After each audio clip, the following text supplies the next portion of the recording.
Apa kabar Sobat Swan? Baiklah, kali ini kita akan membahas materi lanjutan dari analisis regresi. Kemarin kita sudah membahas mengenai ilustrasi dari regresi linier dan juga jenis-jenis dari asumsi regresi. Nah, pada pertemuan selanjutnya, yaitu pertemuan 3 ini, kita akan membahas lebih detail mengenai masing-masing dari uji asumsi tersebut. Yang pertama adalah normalitas. Misalkan saya punya Y1, Y2, sampai Y ke N. Kemudian saya lakukan analisis menggunakan regresi linier. Saya dapatkan nilai Y duganya, Y duga 1, Y duga 2, sampai Y duga ke N. Nah, saya selisihkan antara Y1 dengan Y duga 1, dan seterusnya. Sehingga saya dapatkan nilai residual atau errornya untuk masing-masing amatan. Epsilon 1, epsilon 2, sampai epsilon ke N. Nah, untuk epsilon ini, saya plotkan. Nah, sehingga terbentuk hasil seperti berikut.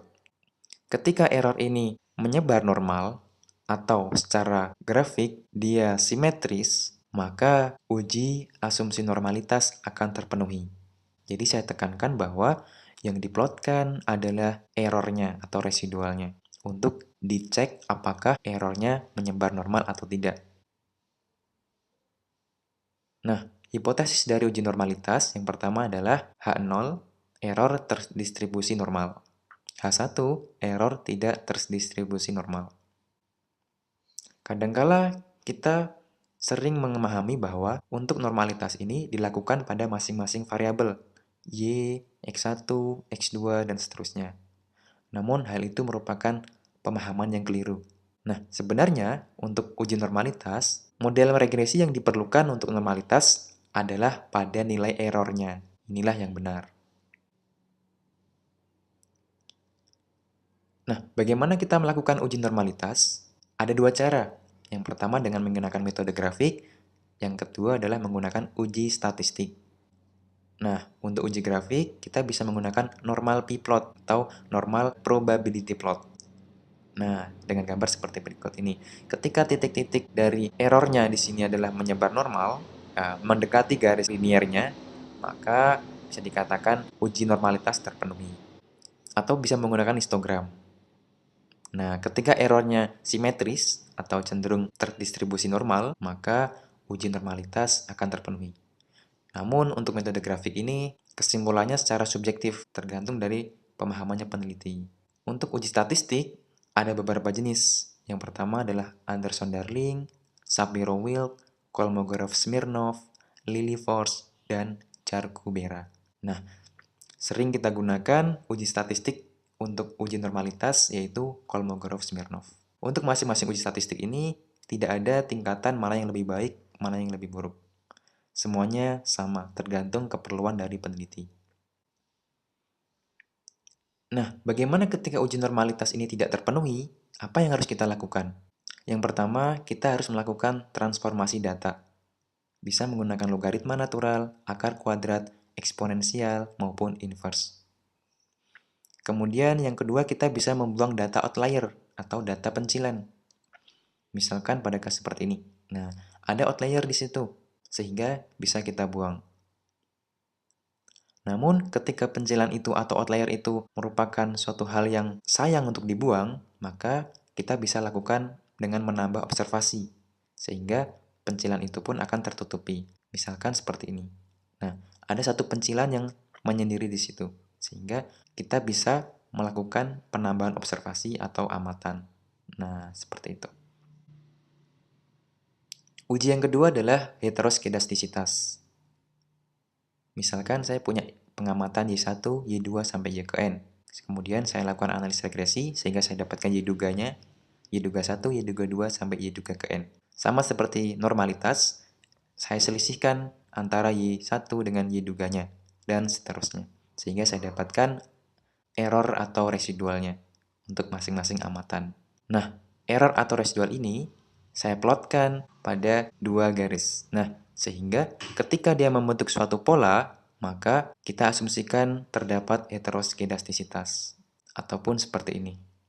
dia terlihat seperti ada pola corong.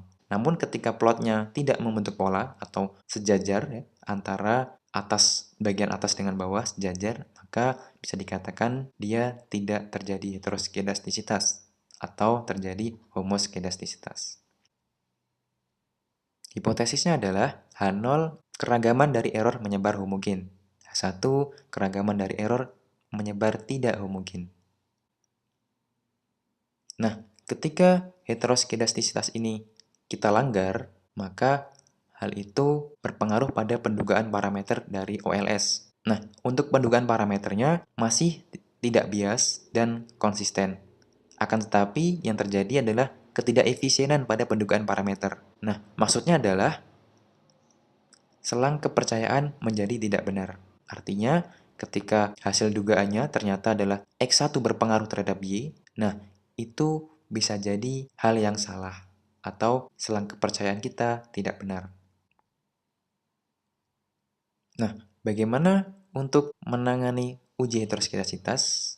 Kita bisa melihat dengan menggunakan scatter plotnya. Untuk melihat uji heteroskedasitas, yang pertama menggunakan scatter plot. Dengan menggunakan nilai error pada sumbu Y dan nilai prediksi pada sumbu X. Terlihat bahwa nilai errornya dia menyebar acak. Dengan demikian, heteroskedastisitas di sini tidak terpenuhi. Terlihat bahwa tidak membentuk suatu pola tertentu atau menyebarnya acak tanpa ada pola dan menyebar di sekitar 0. Kita juga bisa menggunakan uji statistik. Yang pertama bisa menggunakan uji Gleitzer, uji Park, uji White, uji Bursbachen-Godfrey, uji korelasi Spearman, dan uji Goldfeld-Quandt. Masing-masing uji ini juga sama, tidak ada tingkatan mana yang lebih baik. Yang sering kita pakai untuk uji heteroskedastisitas yaitu uji Gleitzer. Bagaimana ketika uji heteroskedastisitasnya tidak terpenuhi? Ada beberapa cara ketika ragam populasinya diketahui dan tidak diketahui. Nah, ketika diketahui ragam populasinya, maka kita menggunakan metode weight least square atau WLS. Ketika tidak diketahui ragam populasinya, kita lakukan transformasi pada data. Y bisa kita lenkan, ataupun X juga bisa kita lenkan. Dengan syarat Y dan X ini harus bernilai positif. Bisa juga kita akarkan, ataupun X juga kita akarkan. Baiklah, sekian untuk materi tentang analisis regresi pada pertemuan kedua ini.